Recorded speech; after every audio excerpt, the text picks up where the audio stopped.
غوث اعظم اور شہ سمنان کا ہے واسطہ، غوث اعظم اور شہ سمنان کا ہے واسطہ، یا خدا فیضان مدنی کی جہاں میں دھوم ہو۔ قسم کے تعلق سے کسی نے سوال کیا ہے، قسم کہ بات بات میں جو آج کل ہم لوگ قسم کھا لیتے ہیں، تو اس تعلق سے ہے کہ قسم کھانا کیسا ہے، اور قسم کھائے تو کس کی کھائے، اور قسم کا کفارہ کیا ہے، یہ سوال ہے۔ ایک ہی سوال میں کئی سوال ہیں۔ واہ واہ، لوگ بھی بڑی چالاکی کرتے ہیں کہ روشنائی زیادہ خرچ نہ ہو۔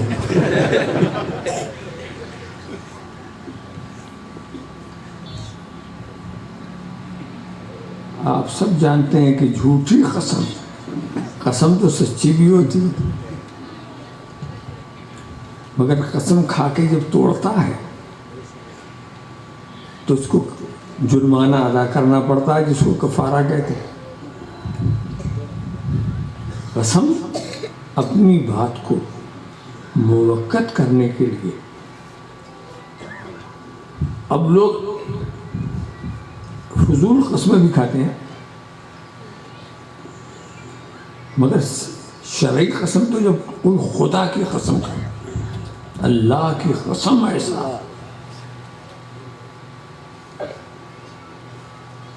خدا کی قسم کھا کہ کچھ کہے کہ ہم یہ کریں گے اور نہیں کیا، قسم توڑ دیا، تو اس کے لیے کفارہ۔ اس پر ہم کو ایک لطیفہ یاد آ گیا حضرت سید العلماء کا، بڑے جلالی بزرگ تھے وہ، پہنچے وہ گورکھپور کا ایک پروگرام تھا، سید العالم، وہاں پہنچے، جب اسٹیشن پر پہنچے تو اتفاق سے کوئی لینے والا نہیں آیا، بس اتنا کافی تھا جلال کے لیے۔ واہ، گرم ہو گئے، کوئی نہیں ہے، اب میں نہیں کھیلتا، چلتا۔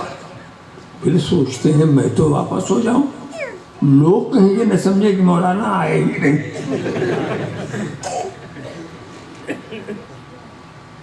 تب کیا ہوگا؟ تو باہر نکلے، رکشا کیا، اس پر بیٹھے اور پھر جلسہ گاہ میں گئے۔ جب وہاں پہنچے اراکین کو بلا لیا، دیکھو میں آ گیا، اب میں جا رہا۔ اب لوگ ہاتھ پیر جوڑنے لگے، ارے حضرت یہ ہوگا وہ ہوگا، کچھ نہیں، میں نہیں رکتا، اور قسم کھا لیا، وہی میں قسم میں نہیں رکوں گا۔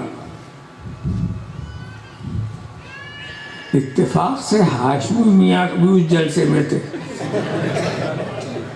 مارانا شریف والے لوگ وہ کچوچا شریف والوں کا بڑا لحاظ کرتے ہیں، اس لیے کہ وہ امام حسین کی اولاد ہیں، وہ ہم امام حسن کی اولاد ہیں۔ سبحان اللہ سبحان اللہ۔ تو ہمارا نام انہوں نے کہا بڑے بھائی کی اولاد۔ اس کا وہ بہت پاس و لحاظ کرتے ہیں، کچوچے کے چھوٹے چھوٹے بچوں کا بھی لحاظ کرتے ہیں۔ سبحان اللہ سبحان اللہ۔ مہاراج شریف کا ہمیشہ سے یہ دستور رہا، کچوچا شریف ان کا لحاظ کرتا ہے، بے شک۔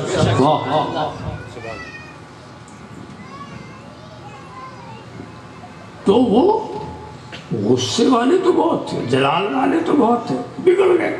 تو لوگوں نے ہاشمی میں سے کہا اب حضرت آپ منائیے۔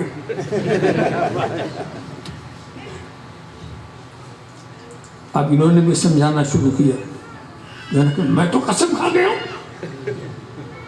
ہاشمی نے کہا اب تو آپ کا رکنا ضروری ہے.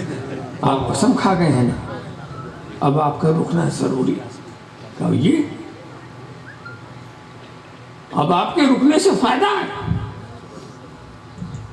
آپ اپنی قسم توڑیے اور کفارے کا انتظام میں کراتا ہوں. سبحان اللہ. آپ رکیں گے پوری قوم خوش ہو جائے گی, کفارہ ادا ہوگا بیچارے مسکین خوش ہو جائے گے. واہ واہ سبحان اللہ سبحان اللہ. واہ واہ واہ. تب وہ مسکرانے لگے کیونکہ بڑے بھائی کا فیصلہ ہو گیا. رک گئے. واہ واہ سبحان اللہ سبحان اللہ. تو غریبوں کا فائدہ تو اسی میں کہ آپ خوب قسمیں کھائیں, خوب توڑیں اور خوب کفارہ ادا کریں. اس طرح کے مسائل جو ہیں کوئی اہم نہیں ہے. آپ اپنے مقامی علماء سے بھی پوچھ سکتے ہیں, اور علماء سے پوچھنے کی عادت ڈالیے. ہماری گرمی یہ ہے کہ ہم علماء سے نہیں پوچھتے, خود ہی فیصلہ شروع کر دیتے ہیں, بھٹکتے رہتے ہیں, جو خیال آتا ہے اسی پہ جمے رہتے ہیں.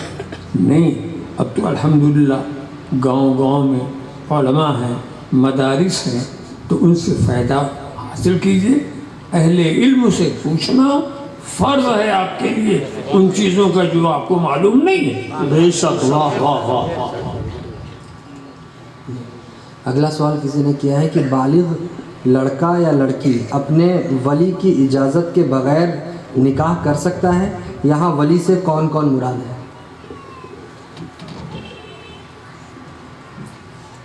ایک بات بتائیں,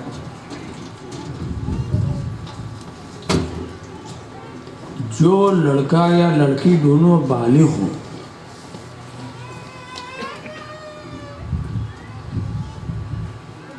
ولی سے اجازت لینا یہ ان کی سعادت مندی ہے, ضرورت نہیں ہے.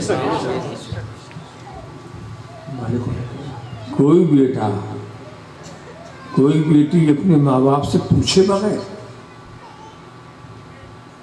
صرف نکاح ہو جانے کی بات ولی کی اجازت کے بعد بغیر, باپ دادا کی اجازت کے بغیر, کیا نکاح ہو جائے گا یہ بات الگ ہے. تو بالغ اس کا پابند نہیں ہے, بالغ اس کا پابند نہیں ہے کہ اجازت لے تبھی نکاح ہوگا.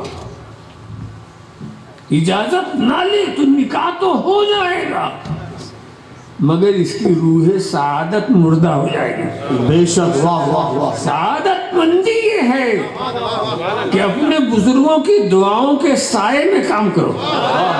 غوث اعظم اور شہ سمنان کا ہے واسطہ, غوث اعظم اور شہ سمنان کا ہے واسطہ. یا خدا فیضان مدنی کی جہاں میں دھوم ہو.